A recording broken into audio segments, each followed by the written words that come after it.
It's a pleasure to be able to have a conversation today with someone who is an expert on carving, on woodwork, who has worked in lots of different historic places in London and beyond.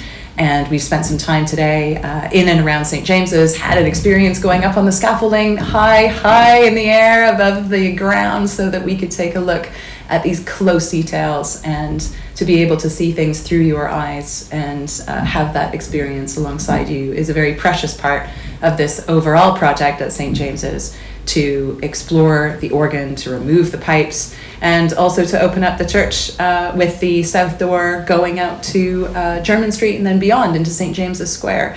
We're in many ways bringing aspects of this church back to life and responding to history as we do so.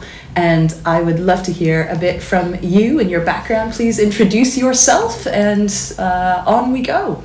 Okay, thank you for having me. I'm Clunie Fretton and I'm a master woodcarver and sculptor, and I gild as well, so that's part of the woodcarving practice. And as I mentioned before when we were going around, I attended Soho Parish Primary School, so I'm local to the area. So they used to bring us in here and we'd look at all the carvings and things in the church. So it's nice to, well, I've been back many times since, but it's nice to come and spend time here and get to have a close look at all the carvings. How old were you when you first had your experience of St. James's? Did you start out in reception? Would you have been quite little when you were looking at Grinling Gibbons' Reredos? I think I started there when I must have been 5. Came out of nursery and then joined. Yeah. And it's, to be honest, it's hard. It's like most childhood things. It's hard to remember. We visited St. James and we also visited another local church on Wardour Street, which was fantastic. But I have that memory of the sense of the space, which was lovely. That kind of grandeur and the lightness that we were talking about. It's, unusual, I think. And how did you get into being the craftsperson that you are today? What was your trajectory and how did that happen? And where did you train and what interests you now? So I started out, I trained at a college that I think if anyone's encountered a wood or stone carver, then you're going to know about it. The City and Guilds of London Art School. And I think they were set up in the 1870s, and they were set up in association with the City of London Guilds and Livery Companies, so that's the City and Guilds. And they still teach stone and wood carving as a full-time course. So nowadays that's quite difficult to get an apprenticeship in either of those two professions. So it's kind of the only place you can go and train in these things, still in the very classical tradition. But when I was growing up, I had my family's quite creative. I've got 2 architects granddads and 2 architect granddads. Yeah, and wow. My grandmother's an illustrator. My dad was a musician. My mum took photographs, and my aunt does book art and things like that. So I think it was always the sense that was there as something that you could do. But yeah, I guess I came to carving relatively late compared to other people entering, tertiary education. I left secondary school, and didn't really know what I wanted to do, and didn't want to invest the huge amount of money it would take into something I didn't actually want to do for a living. So I started carving when I was 23, so it was a little bit later. But I think one of the big problems is just that no one knows that you can do carving as a career. There's still a relatively healthy population of carvers, stone carvers and wood carvers, but in the mind of the general public it's a dead or dying craft, so nobody does it. Nowhere you can't train in it, so it was a little bit later, I think, for me. So do you have people who you mentor and younger carvers who you support now, and I suppose as an advocate for your work and for your vocation, if you had something that you wanted to share with people who just don't know that that's a possibility, what might you say to them? What would I say to them? Well, I try to support younger carvers and be available for advice as much as I can if people reach out. I think it's difficult. I'm not in a position to be able to take an apprentice on yet. yet, I say. So you'd love to take an apprentice? I would love to take an apprentice on, but it's, being in London, it's still very expensive to train someone. So, and then you need to train them full time. They can't just be sweeping up wood chips in the corner. No one makes that many wood chips. But yeah, I suppose what would I say to someone who's looking at it as a career or is interested in it? I think be sure you want to do it, and that's what you love doing, because it is hard, and you're not gonna own a mansion at the end of it. So it's the love of it is what is going to pull you through. And we live in the UK. It's a fantastic resource. You can look at all sorts of just incredible sculpture really close up, like in St James. You can go and look at the Gibbons, and you're much closer than you would be in many museums. You have access to all of these fantastic carvings and styles and places, so take advantage and go and explore and enjoy it.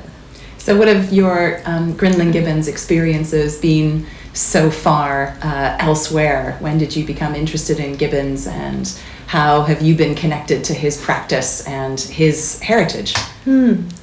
Well, he's often called the Michelangelo of the woodcarving world, so it's hard not to be aware of his work when you're training. I haven't worked on many Gibbons, to be honest, but I did obviously looked at lots of his work and been very engaged with how it's made and how it's constructed and how he was designing it. I did in 2021, I did a collaboration with the V&A, the Victoria and Albert Museum, and they do this wonderful series called How Was It Made, where they film craftspeople who are recreating an object in the collection. So there's some wonderful videos of exploring exactly how stuff was put together, all the different processes and techniques. So as part of that, I recreated the lace cravat that's one of the most well-known pieces of Gibbons' work. So that was very exciting, and got to go and handle it and have a really close look, and just, I think the nice thing about wood carving is that you can still learn a lot just from copying something. Even if you've several hundred years between you, you can see the decisions someone's made and why they've made them, and where they've made mistakes and where they've been brutal with it. I mean, it was really nice looking at the other side of the carvings. It's a lace cravat, and it looks really, really weightless and just, like lace work. It looks very light, but you turn the thing over and it's got really robust timber on the back, so it's undercut in a way that means that you can't see that from the front, but it's the technicalities are very exciting, and you could see the faith in that robustness, because there were places where he'd hammered through from the front, and you could see the wood had kind of burst a little bit from the back, so he'd obviously been confident enough in the strength to really punch through when it was already undercut, which is not typically how you would handle a carving like that. So that was nice to see, seeing that kind of confidence and fluidity. So confidence plus ingenuity. I like the idea of trust in materials too. So he trusts his work with his tools and what he's learned before. He trusts his imagination in a work like that, and that there's pleasure in gravity defiance and the idea of wood that looks like or masquerades as textile. It's cool on a million different levels, right? And there's also something exciting that you've just said about that him knowing wood so well that he, perhaps even in a very delicate small object like that, knows what it can withstand. And when we first went into St James's this morning, we took a good look at the Revd, and I'm curious about looking at it right up close, which I think was your first experience of getting right up close to it. What did you see, and did you find anything surprising or anything that really connects you to Gibbons' practice in the 17th century? I think so. We were talking about this a little bit when we were looking at it, but I think the thing that I still find surprising, and is often surprising to other people, is that when you look up close at a lot of Gibbons carvings, they're quite roughly carved. So this huge mass of complicated, fantastical kind of swags and collections of flowers and branches and trees. Actually, when you get up close, a lot of it is a lot more roughly carved than you would think from standing at that distance. And Gibbons was a real master of knowing exactly where the work was going to be placed, exactly how far away people would be able to see it from, and exactly how much he could not carve away, because he was, like I was saying, he was a very good businessman. He had a big studio, and he was, anyone who's run a business having all those mouths to feed, you need to be efficient. You need to be very efficient with how you're working.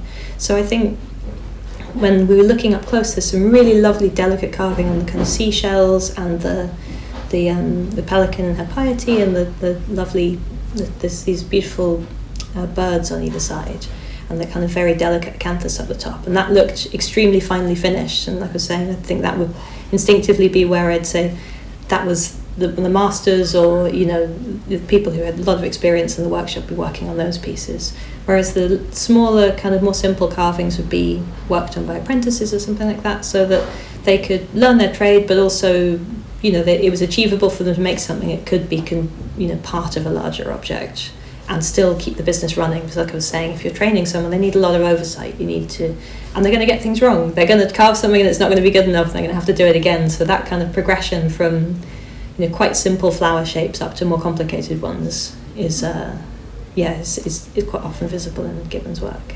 So you were seeing it as well, because all of these, the more famous someone gets, the more they get commissions, perhaps then the bigger the workshop becomes. Absolutely. And there are lots of artists and architects in history now where that's become the case as quickly as possible, because then you get too much work, but also then there are these opportunities to train others. And so I'm curious too about Gibbons' work in churches as almost, I've not really thought about this before, but as co-creations of a community where craftspeople are doing these extraordinary, simple, and yet these gravity-defying things together. Gibbons and his workshop did a lot of stuff for wealthy patrons in what we might call a secular context, domestic context. The cravat is not something that you would find in a church, right? And so what do you think the differences or the distinctiveness is in craftspeople working in churches, whether Gibbons in particular or the work that you've experienced before? I know that you did some work at Farm Street at the Jesuit church, not far from here, and you mentioned Guildford Cathedral as well. So what's it like for you working in these sacred spaces with these historic wood carvings and these works of art? So I think, for me personally, I think that's probably some of the most meaningful work that we do. Just because if you make a piece for a private client, maybe it gets installed in their house, maybe they move the house, maybe the next person comes in and they go, I don't like that, and they rip it out. There's no guarantee of longevity, and there's not always a personal connection to it. Whereas I think when you make work for sacred spaces or, religious spaces, then the people who are using the space are usually, not always, sometimes people get unhappy, but usually they're really pleased to see ongoing work on the church, sign that the church is being cared for and is valued, and they like seeing that the church is contributing and has an ongoing relationship with craftspeople as well, and particularly younger craftspeople, because I think that, again, in the UK there's a big impression of craft being a space that's sort of, I guess someone in their 60s, probably an older man, and that sense that our craft heritage is sort of dying off. And I think it's really nice for people to see that it's still active. But I think I've said to people before about working in Guildford Cathedral, but we did some work gilding, particularly in the children's chapel, and that was lovely because it was, it's I think it's only one of two. I think, if I might be right, but it's not often they have a dedicated space just for people who've lost children. So there were lots of people who'd made special journeys to come there and to look in the Book of Remembrance and to be in that space and feel like they had a space for their grief. And they were really pleased to see it was being looked after. So that meant the most to us, I think. And probably, it wasn't particularly complicated artistic work, but that was a meaningful place to contribute to, I think. And when you're working in a place like that, the experience of grief and family, of remembrance, of hope mixed in with this quality of loss, the persistence of love in the most extraordinary of circumstances, which are beyond language, really. If it's possible to be able to work in the way that you do, to offer a sense of dignity, a sense of strange radiance, a kind of a shimmer that may embrace and offer a sense of comfort and consolation for people. What an extraordinary project, you know? It's a lovely thing to be part of, and I think one of the great tragedies of the kind of separation out of the sort of mental health care side from religious kind of practice is that obviously there's good reasons for that happening, but I think it's lovely to be able to come and be with your grief or your feelings in a place that's very, very beautiful. And unfortunately, a lot of the places where you might go and see a therapist or struggle with some of the issues that come up in life, they aren't beautiful. They're not spaces made to make you feel that sense of kind of awe and peace and tranquility. And there's a missed connection between the architecture of a space that is helpful spiritually, and we know it is because there's churches and religious spaces all across the world have that shared quality, and then the function of the church to sort of support their parishioners through difficult times. But nowadays there's some fantastic work done in mental health care, but it's unfortunate that it has to be done in spaces that don't kind of reflect that back and make it a little bit easier. It's often kind of a bit institutional. At St. James's for a long time, for many decades now, we've had something called the Caravan that provides free counselling at point of need. Brilliant. It's just mental health support. Anyone during the day can come and knock on the door. I know someone who's used it. Oh, that's marvelous. And there's, I hope, something about the holistic care of the entire person, no matter who they are, no matter where they come from, where there's a sort of multiple layers of responsiveness that I hope this place brings through all the collaborations that we have for people of all faiths and none, where people can go and sit in the garden and just spend time listening to birds, being themselves, centering themselves, recognizing, as I would say with my tradition, that that they are of infinite worth because they're infinitely blessed because they're made in the image of God, and that's a space of grounding no matter what's happening in somebody's life, and that we connect that as best we can to mental health, both in the Caravan, but not isolated as such, also in the church.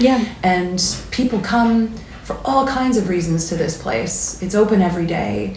And one of the things that we pray for here, amongst the folks who come to light candles, to be present in one way or another, we pray for people who don't know why they come.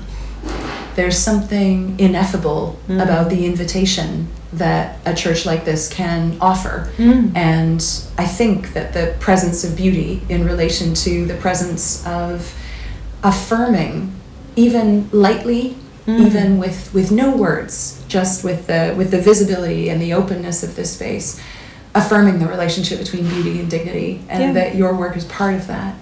And when we went up on the scaffolding, we saw all kinds of things. Very fortunate that those who are working on the organ today were happy and welcoming, because this is the first of a few days where they'll be dismantling this scaffolding because they're finishing their project of taking thousands of organ pipes out so that we can have the next couple of years of investigating and researching, and then eventually returning organ music to St. James's for the first time in many decades. At the moment, it's just digital. There's a little sort of electric organ situation over towards the east end of the church, and then a whole bunch of speakers everywhere.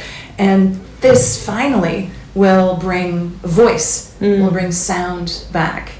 And at the same time, we get up close to some incredible carving. And as we went up level by level, you had a chance, at least briefly, to, with your expertise, take a look at these things up close. Some of the angels, the crown, some of the sections of the upper level of the organ have been dismantled in order to keep them safe while these pipes are being pulled out. What did you see? What did you learn? What made you curious about that experience, our little scaffolding adventure today? Well, it was nice. It was nice going up level by level, because the carving actually became finer and finer, which is not often always the case. Often if you're going higher up, the demands of seeing something from far away tends to make the carving bolder and in deeper relief, and that doesn't necessarily go hand in hand with them being sort of immaculately finished. But actually in this case we went up to I think it was the third level. There were lots of very delicate kind of pierced carvings. Obviously, they're in oak, so they're a little bit more robust than the Reredos, but they were very nicely finished. And up at the top, when we were looking at the angels and the cherubs and the putti and things like that, it was nice to, as I was saying when we visited and were having a close look, it was nice to see how many of them were, particularly on the hair, and some of the details on the backs of the cherubs were carved all the way around, which isn't always the case. So often, particularly in later carving, you find that what isn't going to be seen doesn't need to be perfectly finished. So it'll often be a little bit more rough behind. But actually the hair was detailed beautifully all the way around the back of the head, as almost as much as it was at the front. Little kind of dimples in the buttocks of some of the cherubs. So these really nice, delicate little details, really well observed. And I don't know whether that was because they hadn't fully decided on the sort of orientation of some of the carvings, or whether somebody just actually wanted to finish them really beautifully. It's not the case for all of them. There was one further back that was slightly more roughly finished, but that was a really nice detail to see, actually. And there are angels wearing these beautiful flowing robes either side that typically have little trumpets quite big trumpets actually, and at the moment they've been removed and they're in the back corner, and these angels are lying down, all supported by these blankets in order to keep them safe and to keep them stable during the work. And to me, I'm fascinated by this because, much like the putti as well, they we're just seeing them from a perspective that we would never normally see them from.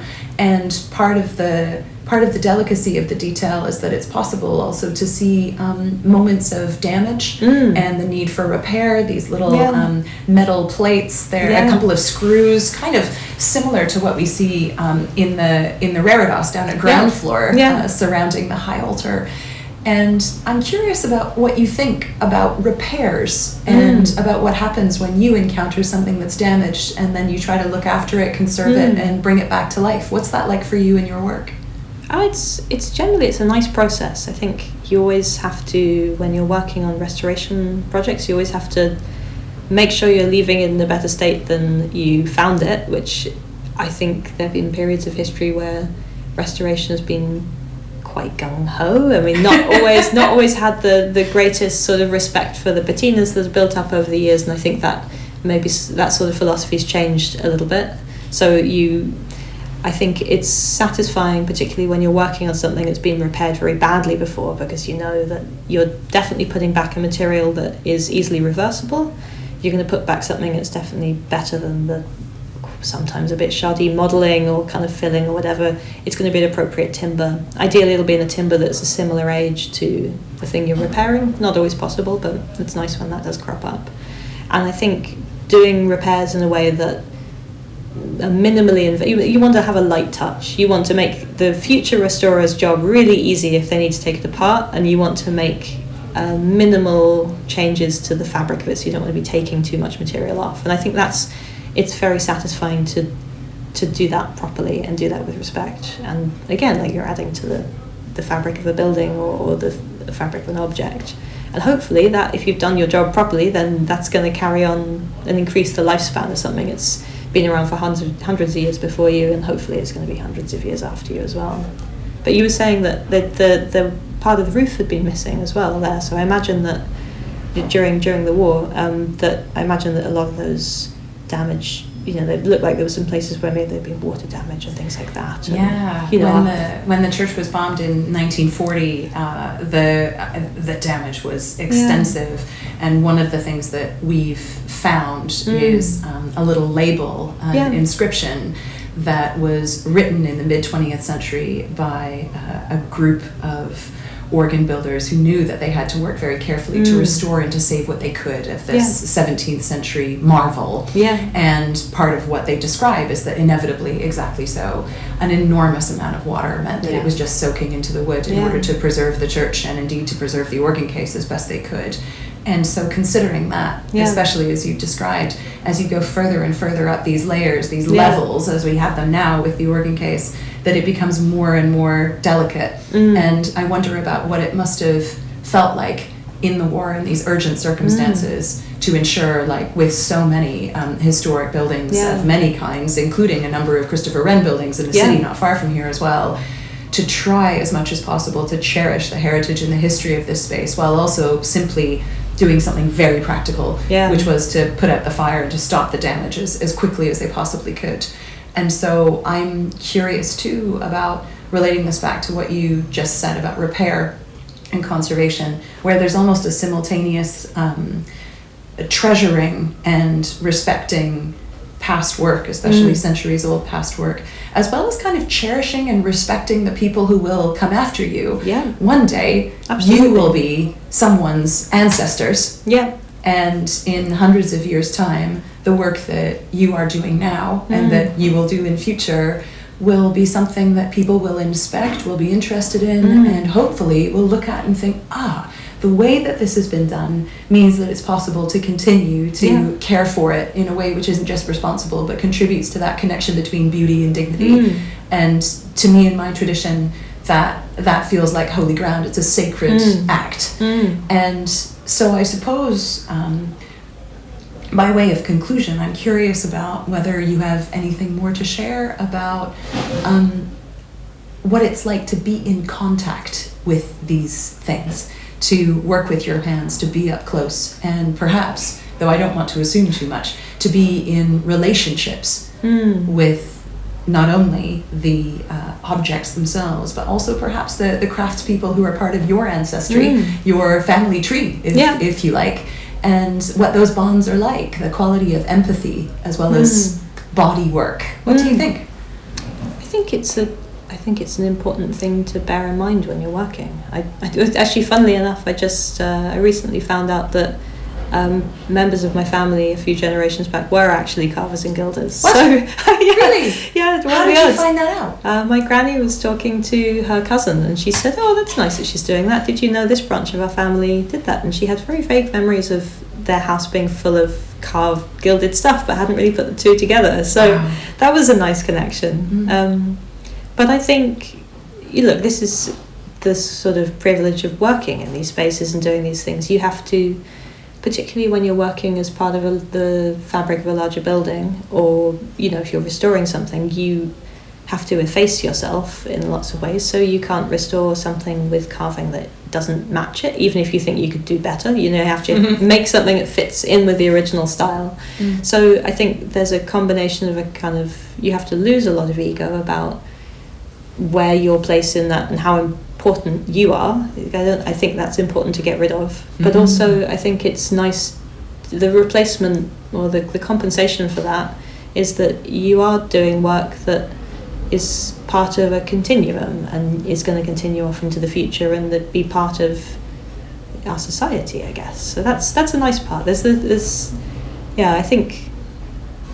think it's important to try and lose the ego about this stuff, because I'm a flash in the pan, there've been so many people who are, if somebody's in the past started training 8 years old, they're always going to be that much further ahead of me. So I just have to accept that. I have to do as well as I can, and hopefully have left things better than I started, both in terms of encouraging other people to carry on the trade, but also in terms of the actual work I leave behind. I don't want to leave problems for people in future. So those are the two tenets. I maybe got quite philosophical, but I think that's wonderful, and I'm glad that in being part of the story of St. James's here too, that you've seen something today that most people simply aren't going to see, and that perhaps that too, those experiences of up-close contact, continuing the conversation with Grinling Gibbons, and then recognizing your part, which is even self-effacing, as you put it, like all of us as limited human beings, giving the best of what we can. Your part in your work and your vocation is of infinite value because of what you bring as a human being, the whole of yourself, into the work that you do. And so thank you for bringing that here and for being in conversation today. It's just such a delight. It's an honor to have you with us. It's been an absolute pleasure.